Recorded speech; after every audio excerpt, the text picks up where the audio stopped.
ይመስላል ማለት ነው። አለሜ ለብዙ ወራት ታግታ ወይ ደግሞ ታፍና ከቆየችበት ክፍል አሁን ላይ የናቲን ድምፅ ሰምታ ወደ ሳሎን እየመጣች ነው ማለት ነው። ምናልባት እዛ ጋር ቆማ ናቲ እውነትም በህይወት እንዳለና ሳሎን ቆሞ ከአባቱ ጋር እየተጨቃጨቀ መሆኑን ስታቅ በቀጥታ ልታደርግ የምትችለው ወደ ነበረችበት ክፍል መመለስ ነው ማለት ነው። ለምን ከተባለ ትሁት አስጠንቅቃት ነበር። አንቺ ጤነኛ መሆንሽን ካወቁ ሌላ ጉዳት ሊያደርሱብሽ ይችላሉ የሚለውን ነገር ነግራትም ነበር። እናም ደግሞ እዚህ ጋር ከናቲ ጋር አሁን ላይ ሄዳ ናቲ ልጄ ብላ እሱ ጋር መሄድ ትክክለኛ ጊዜ እንዳልሆነ ልታውቅ ትችላለች ማለት ነው። እውነት እሱ አሁን ናቲ ልጄ ብላ ወደ ሳሎን ብትሮጥና ገዛኸኝና ቤቲ ደግሞ እዛ ጋር ቆሞ ቢያዩት ምናልባትም ሁለቱም ላይ ጉዳት ሊያስከትሉ ይችላሉ ማለት ነው። ገዛኸኝ እንዲሁም ናቲን እደፋሃለሁ እገልሃለሁ ብሎ እየዛተበት ነበርና እዚህ ጋር ደግሞ ከእናቱ ጋር እንደተገናኘ ካወቀ ምናልባትም ሁለቱንም ሊያጠቋቸው ይችላሉ ማለት ነው። ምናልባት ከዚህ በኋላ አለሜ ልታደርግ የምትችለው እዛ ጋር ናቲ በህይወት እንዳለ ታየውና ወደ ነበረችበት ክፍል ትመለሳለች። ከዛም በኋላ ምን ማድረግ እንዳለባት ከትሁት ጋር ልትማከር ትችላለች ማለት ነው። ትሁት ከዚህ በፊት ወደ ውጪ እሷን ይዛት እንደወጣች ወደ ውጪ ይዛት ትሄዳለች። ያ ማለት ገዛኸኝና ቤቲ ባሌሉበት ሰዓት ማለት ነው። ከዛም በኋላ ናቲንም ትቀጥረዋለች። እንደዛ አድርጋ ከእናቱ ጋር እንዲገናኙ ማድረግ ነው ማለት ነው። በእርግጥ አሁን ላይ ገዛኸኝ ብዙ ነገር አበላሽተዋል። እዛ ጋር ያለውን ነገር ንብረቶችን እንዳለ 70% የሚሆነውን በቤቲ ስም አድርጓልና እዚህ ጋር አሁን ችግር ቢፈጠር ቤቲ ደግሞ የያዝኩትን ይዣለሁ ብላ ከመንገድ ላይ ዞር ማለቷ አይቀርም ማለት ነው። እሷ እንደውም አሁን ገዛኸኝን እየጠየቀች ያለችው የቀረውን 30%ቱን ሁሉንም በእኔ ስም አድርግልኝ እያለች ነው። ያ ማለት እዛ ጋር እሱ በእሷ ስም ያደረገላት 70%ቱ አልበቃ ብሎ አሁንም የቀረውን በገዛኸኝ ስም ያለውን 30%ቱንም እየፈለገች ነው ማለት ነው።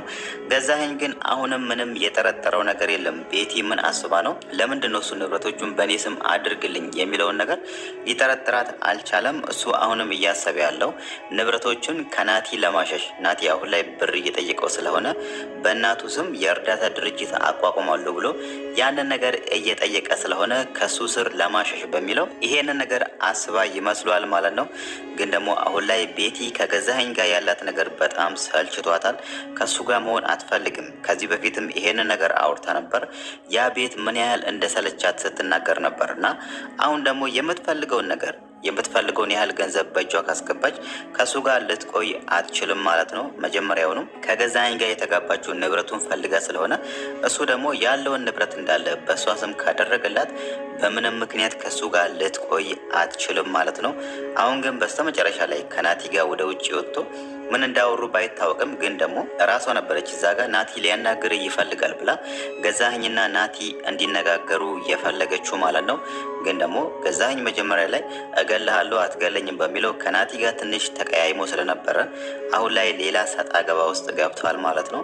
ናቲም እዛ ጋር በጣም በመናደዱ ነው እንዴትም ይለኛል ንብረቶቹ እንዳለ የእናቴ ንብረት ነው። እናቴና አባቴ ከዚህ በፊት ሲገናኙ እናቴ ያላት ንብረት ነበር የእሱን የሚበልጠውና እንዴት ነው የእሷን ንብረት የሚከለክለኝ በሚለው ተናዶ ድምፁን ከፍ አድርጎ በመጮው ነው እናቱ እዛ ውስጥ ከታፈነችበት ክፍል ውስጥ የልጇን ድምፅ እየሰማችው ማለት ነው። ግን ደግሞ መጀመሪያ ራሷን ተጠራጥረ ነበር። አብጄ ነው ወይስ ምንድን ነው እሱ እንዴት ነው የሞተን ሰው ድምፅ ልሰማ የቻልኩት የሚለው ነገር ትንሽ ጥርጣሬ ፈጥሮባት ነበር። ግን ደግሞ በትሁት ጥረት ትሁት እዛ ጋር አንቺ ያላበርሽም ጤነኛ ነሽ ምንም አልሆንሽም ብላ ያንን ነገር ደጋግማ ስለነገረቻትና ደግሞ መንገር ብቻ ሳይሆን ወደ ውጭ ይዛ ወጣ ያንን ነገር ራሱ አረጋግጣላታለች። ከዛ አንጻር ነው አለሜ እዚህ ጋር አላበርኩም ጤነኛ ነኝ በሚለው አሁን ላይ ለማጣራት ካለችበት ክፍል የወጣችው ማለት ነው። የአለሜ ክፍል ግን እንዴት ነው ክፍት የሆነው? ከዚህ በፊት እሷ ላይ በውጭ በኩል እየቆለፉ ነበር ቁልፉን ይዘው የሄዱት። አሁን ግን ለምንድን ነው ክፍት የሆነው የሚለውን ነገር ስናነሳ ገዛኸኝ ቀደም ብሎ እሷ ጋር መጥቶ ነበር። ያው እሱ እንዳበደችና ጤነኛ እንዳልሆነች ደጋግሞ ሊነግራት ያንን ነገር ከዶክተሩ የሰማውን ክፋት ወይ ደግሞ ተንኮል ያንን ነገር ለማከናወን ከዚህ በፊት እንደሚያደርገው አንቺ አብድሻል፣ ጤነኛ አይደለሽም፣ ማንም ሰው አይፈልግሽም፣ አርፈሽ የማትቀመጪ ከሆነ ከዚህ ፎቅ ላይ እወረውርሻለሁ፣ ለጅብ እሰጥሻለሁ በሚለው እንደዚህ አይነት ቃላቶችን ለሷ ለመናገር መጥቶ ነበር ማለት ነው። ግን ደግሞ በትሁት ምክር እዛ ጋር አለሜ ከዚህ በፊት እንደ ጤነኛ ሰው ነበር የምታወራቸው።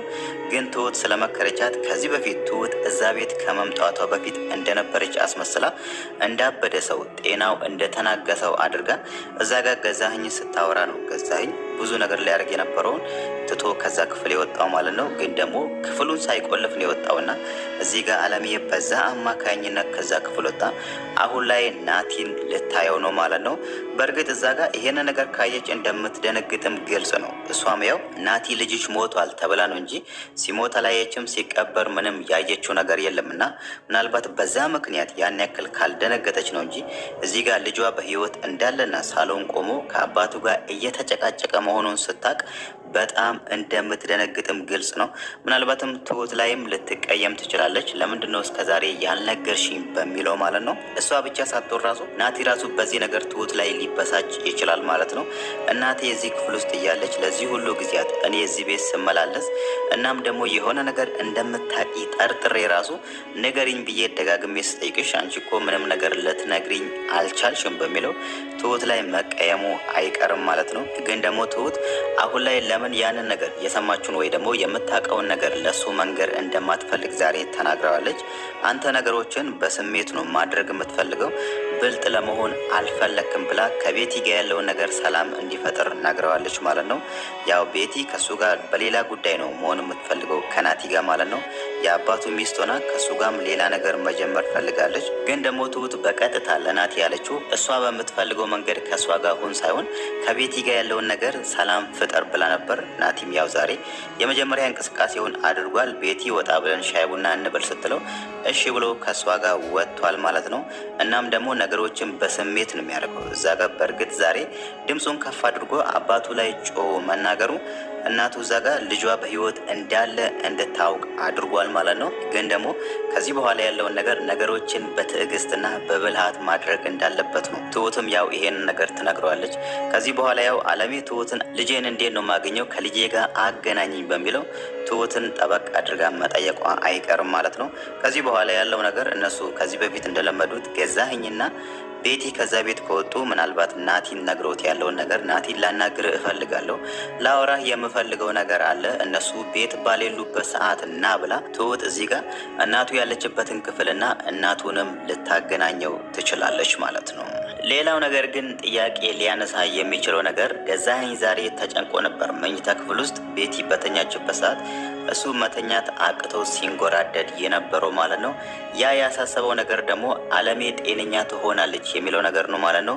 ምን ችግር አለው እዚህ ጋር አለሜ ጤነኛ ሆና እዛ ክፍል ውስጥ ታስራ ብትቀመጥ ገዛኸኝን ያሳሰበው ነገር ምንድን ነው የሚለው ነገር ስናነሳ አለሜ ጤነኛ ከሆነች ምናልባት ለሱ አደጋ ሊኖረው ይችላል ማለት ነው። ምናልባትም ያለው ንብረት እንዳለ የሷ ሆኖ ጤነኛ ከሆነች ነገሮችን እንዴት ማድረግ እንዳለባት እንዴት ማከናወን እንዳለባትና እኛ ራሱ እሷ ላይ ላደረስነው በደል ለዚህ ሁሉ ጊዜያት እሷን ስላሰቃይናት ልትበቀለን ትችላለች የሚለው ነገር ነው ያሳሰበው ማለት ነው።